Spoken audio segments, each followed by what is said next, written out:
community, I'm Madam Joyce from Educare TZ. I'm teaching biology, and today I'll be with you to discuss our topic, which is found in Form 5. And this topic, it is called the gaseous exchange and respiration. Whereby in our topic now, my student, we are going to deal with our subtopic, which is called the gaseous exchange in mammals. Specifically here, my student, when we are saying mammal, me and you, my student, we are mammals. So now we are going to discuss in details how does the gaseous exchange is taking place within a mammal. So my student, before we are proceeding further, looking on our today's session or our content in our today's session, we have to recall back on where we end on the previous session. Whereby on the previous session, we tried to look on the structure of the lungs, and that we are talking about the alveoli.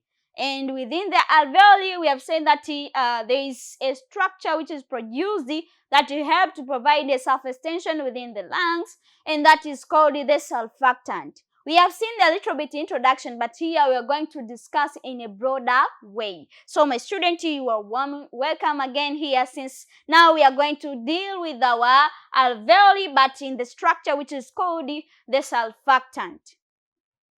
So as usual, the definition of the surfactant, tunasema kwamba these are the substances. They are substances that will reduce the surface tension of the liquid, allowing it to spread more easily. So hii ni structure ya, tunasema kwamba ni substances ambazo hizi substances ndizo ambazo sasa zina provide the surface tension within the lungs. Tukisema surface tension, meaning that allowing the air to spread very smoothly within the alveoli. But also here we can say that in mammal, surfactants play a crucial role in the lungs, specifically in the alveoli, the thin air sacs where gaseous exchange occur. So ile surfactant ambayo inapatikana within the lungs ndiyo ambayo sasa inasaidia during breathing. So simply we can say that without this structure or without these substances, that is surfactant, gaseous exchange could not occur. Since this surfactant ndiyo ambayo ina provide ile tendency ya gaseous exchange to occur very smoothly within the body of a mammal. Specifically, we are talking about a human being. And now we can say that alveoli, here we can say alveoli are lined with a thin layer of a fluid. So without surfactant, the surface tension of this fluid would be very high, so making it difficult for the alveoli to inflate and deflate during breathing. So now here I repeat again. Now you can see these alveoli are lined with a layers of a fluid.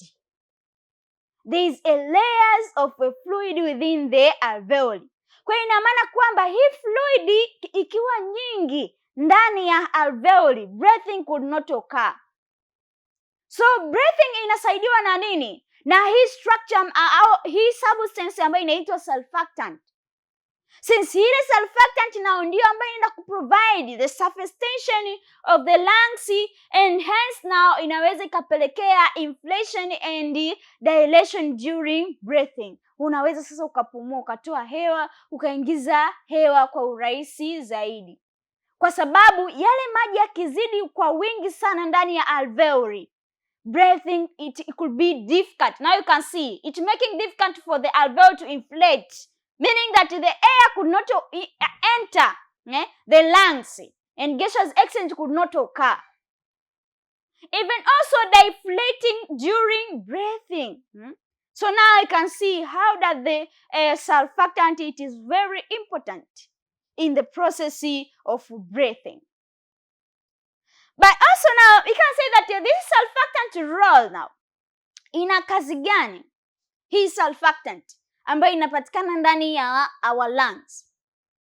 Tunasema kwamba hii surfactant produced by specialized cell in the alveoli reduce this surface tension, allowing the alveoli to expand easily during inhalation and preventing them from collapses during exhalation. So you know that the exhalation is the tendency of removing gases from the outside. Keep in mind that the gases we are talking about is the carbon dioxide and the oxygen, not other gases. Here the oxygen and the carbon dioxide. So now you can see during exhalation the surfactant inaenda kuprevent collapse, kwa sababu tukiondoa gesi zile walls ambazo zinazopatikana ndani ya alveoli zinaweza zika collapse. Tukisema ku collapse kwa maana kwamba zinaweza zikasinyaa. So the presence of this structure or these substances which are called surfactant inaenda kuzuia hiyo collapse ambayo ingeweza kutokea in the absence of this surfactant. But due to the presence of the surfactant, now it play a crucial role in preventing the collapse of the alveoli. And now here are some examples of the surfactant are used in the gaseous exchange in mammals. So now in the breathing now we have surfactant. So this surfactant make it easier for the alveoli to expand and contract, which is essential for efficient gaseous exchange. We have already talked about it, that hii surfactant ndio ambayo inasaidia breathing process to occur within an organism. But also you can see that it prevent the collapse. We have already talked about it. That is surfactant prevent the alveoli from collapsing, which could lead to respiratory distress. Tukisema respiratory distress ni ule ugumu mtu anapata kwenye kupumua. That is respiratory distress. So due to the presence of this surfactant ndiyo ambayo sasa tunaweza tukasema kwamba ina prevent collapsing of the alveoli. Hence now we can say that ina prevent respiratory distress. But also another role, we can say that it maintains surface area.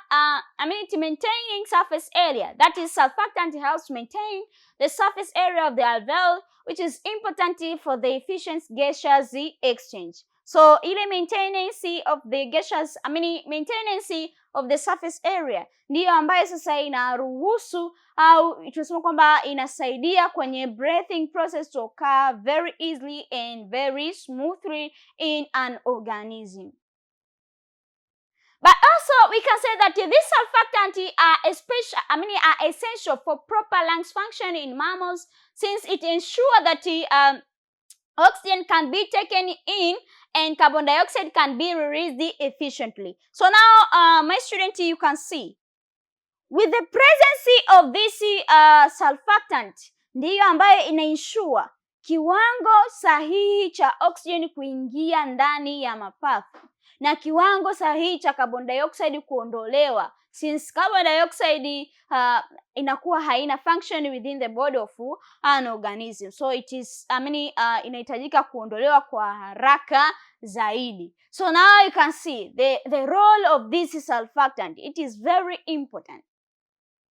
But those one are few ones roles. So student, I would like to take you through another roles of this surfactant in the body of an organism.